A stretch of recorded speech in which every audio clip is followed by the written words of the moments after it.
G'day, that's Slot Car Guy here, and welcome back to another delivery unboxing. I have just received, fresh off the delivery truck, two Scalextric vintage slot cars.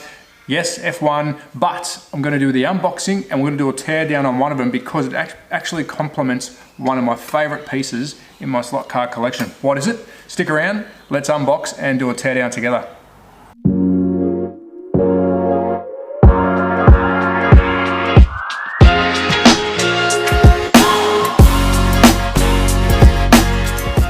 So welcome back to another delivery unboxing, and as I said in the intro, one of these cars complements another slot car in my collection. Now, I have just posted a video yesterday of my current track layout. I've got two track layouts that I was running, so I appreciate all the feedback on that, and I'm going to try and finish doing the tables as soon as I can so I can start hot lapping some of these cars. But that's enough about that. Let's get stuck into the unboxing. These have just arrived literally 25 minutes ago. Jump straight into it. First one off the bat is Scalextric's C350 Gold Star F1. And again, used, but awesome condition by the looks of it. I haven't had a chance to take it out yet. But let's have a quick brief history on the release of this car. It is the C350. It's the single seat racer Gold Star F1. This was released from 93 to 95, so a 2-year release window for this actual model. Now, as always, let's have a quick tour of the box, and a pretty decent condition box. There's your sticker telling you exactly what car we're looking at. Now we'll flip around. I don't know why I always laugh, but there's our description of the car plus the, magna traction. So very cool. But overall, a really cool slot car. Why did I buy it? It's not representing a slot car or a F1 car that I follow, but I actually really like the colors and it was in good condition. Plus, I'm trying to complete a set of some of the older stuff. So happy that's in my collection. Sorry, mate, knocked over the AFX security guard. He's looking after my mug. All right, now this one. Super excited. This complements another one of my slot cars. And when I say slot cars, it's not a slot car. This is a slot car, but what it complements isn't. But what is it? Super excited. I'm a Williams fan. I think George Russell is going to be the next biggest thing. He proved that last year when he jumped in Lewis Hamilton's seat for that one race. Very unlucky. But this is the C138 released by Scalextric. It's the Williams FW07B, the Saudia Leyland livery. This is car number 27, was it? 27. Now, when I do show you what I'm going to compare this with or pair it with, it is a different number, but we'll try and find that other number, and you'll see why in a minute. So very good condition. The box itself is a little bit tatty, but that's okay. I'm happy with that. It's second hand. The tyres look pretty good. The wings intact. It's the Tag Heuer livery.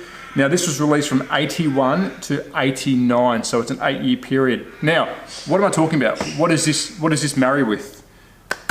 Well, this beast. I've done a review on this before, but I didn't have the F1 car.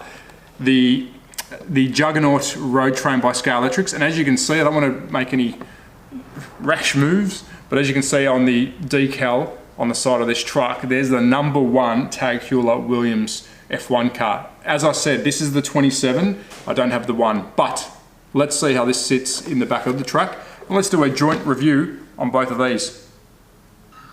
So here we have it, a match made in heaven. Again, I did say it, unfortunately, it is car 27, and this is car 1 on the decal, which is fine, but it does look very good. Now, I have taken the chassis and the shell apart because we're going to do a proper tear down on the F1 car. I have done a review on this road train. I've done a run around the track, so check out my YouTube channel. There is a video of this going around the track and a quick look around the car. But I will show this very quickly just to get you up to speed.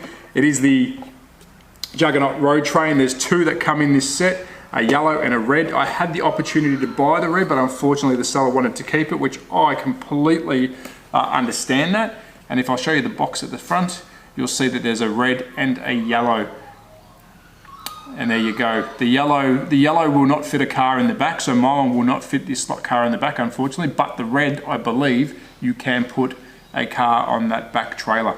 So very cool. Trailer comes off, Nice plastic trailer, very, very awesome stickering, livery. It's pretty good quality, this sucker. It's lost a mud flap at the back. I don't expect all this stuff to be, you know, in mint condition because it is quite old now. And it was a C301 release date, which was released the same period as the Williams F1 car that I've just revealed. Now the truck itself, rear wheel drive, flip it over. I won't tear this down, but it's a dual gearing mechanism. It's actually quite cool with an inline motor and the slotted tread on the car, which is really cool. Really, really cool. Without the trailer on the back of this, it does tend to want to lift forward. So this trailer actually gives some really good traction for the slot truck to go around the track. Now I did say I had another slot car that this was matching. A bit of a throw off there. It's a slot truck, which is cool. It is missing a chrome horn. That's cool. I'm happy with that. And it's missing, I think I might have it in the box, but I think it is missing its chrome front bumper bar. But again, completely happy to have this in my collection. Now, for the star of the show, I'm so excited that I actually found one. There's a couple going for sale on eBay at the moment. This seller that I buy off, he's got some incredible stuff. But also when I opened the box, I forgot when I received my 6-wheeler the other day, it had the broken rear spoiler, which, you know, it was an accident by him, and completely lovely guy sent me, which these are pretty rare, a spare rear spoiler for this Williams, just to say sorry. And he didn't have to do that because I get it, you know, these things are old, they break. Very, very nice of that seller. Again, eBay purchase, so happy to have it. Now, shut up Trav, let's look at the car.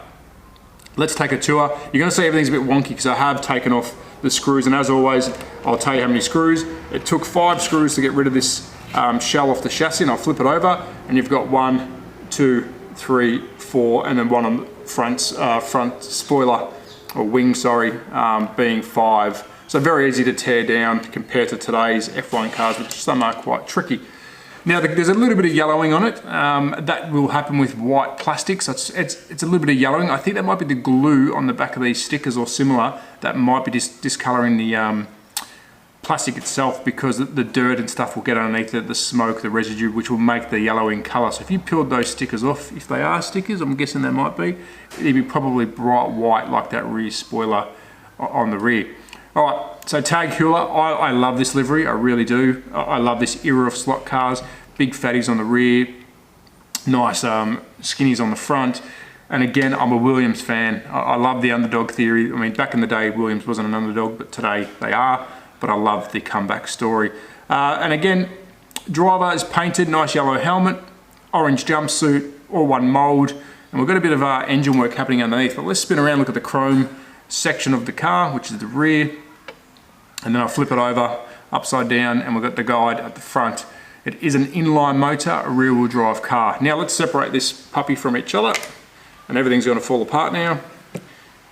So the rear wing just clips in like a little T-piece on the back, so that clips into the back stalk, which I'll bring that up now.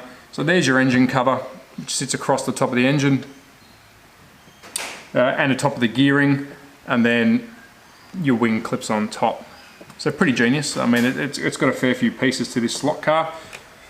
And again, these are normally broken or missing. Very, very, very, I wouldn't say cheap plastic, but very, very fragile plastic. Now let's look at the car itself. So we've got the front axle, which has got a little bit of suspension work, or you know, the Formula 1 style suspension work, which isn't active, it's just there for show. Very thin gauge, negative and positive to the inline motor, very thin gauge. Wow, like I said my last video, I don't think we'll have gauge that skinny anymore. Rear wheel drive, and again everything just pops out like there's no tomorrow. But very, if you know Scalextric, if you know slot cars, this is your standard layout rear wheel drive. Now I won't be able to put that back in now. Flip it over, and the motor's held in there by the clip-in style rear mount with the pinion, so that you can pop that out. I'm guessing, looking at the size, you can only run the one size motor. Not like today's stuff where the motor pods can be moved as a sidewinder, angle winder, whatever you want to do with it inline. This is set in stone. You can get the same size motor, more powerful. Would you? No, keep it original. And again, upside down, very thin chassis, very, very thin chassis. It's a one-piece plastic chassis, and there's no magnets on this. So for you non-mag racers, Woohoo. I'd love to see a nice historic F1 club race. That'd be really good, because I haven't actually got my hands on the newer stuff. I think NSR is doing some F1 cars. SRC does a nice F1 car. So I'm going to try and rebuild this in front of me, but I think I'm struggling. So very cool, very old school. It does go with my truck. Now I'm not going to be able to do that in a hurry. Now let's have a quick look at the top. Now I'm lucky because the mirrors are still intact. These normally fall off, being plastic. And normally the front spoiler itself, or the wing, or what you want to call it, splitter, whatever they call back in the day, they normally snap very easily, and that is very, very fragile. I don't actually want to push on it too hard. Colors are really good. Green looks nice. Extremely happy. Underneath, as always, just enough room to fit the motor pod and the engine compartment, which sticks out the back. We'll do that now. Which that's all the trumpets stick out the top. So pretty cool design, and a nice little exhaust pipes, pop pop. So very happy. I've had a pretty epic couple of weeks of collecting slot cars. I'm going to try and rebuild this in front of you. I'll get some nasty comments saying, "What are you doing?" But happy that I've now got the pairing, not by number. Again, number one is the car that I'll probably have to look for now to pair it up. But this is going to make some great photos on my website. My Instagram page, and just a really cool setup for the track, and I can display this in my cabinet. So thank you for watching. Again, at That Slot Car Guy, I've just received the two F1 cars today, so as always, super excited to show them off. But I did want to do a quick breakdown and reveal with the teardown with my truck, because I love this thing. I love this old school truck. Scalextric, please make some more trucks. These are really cool. Again, guys, like and subscribe. Everyone who comments, thank you so much. Please check out the rest of my videos. I'm trying to do some stuff daily. I've got more stuff coming. If there's anything you want me to review, look at, the track will be hopefully up and running by the end of today, so I can start doing some hot laps. But at That Slot Car Guy on Instagram. Take care, guys. Cheers from Melbourne, Australia. Bye.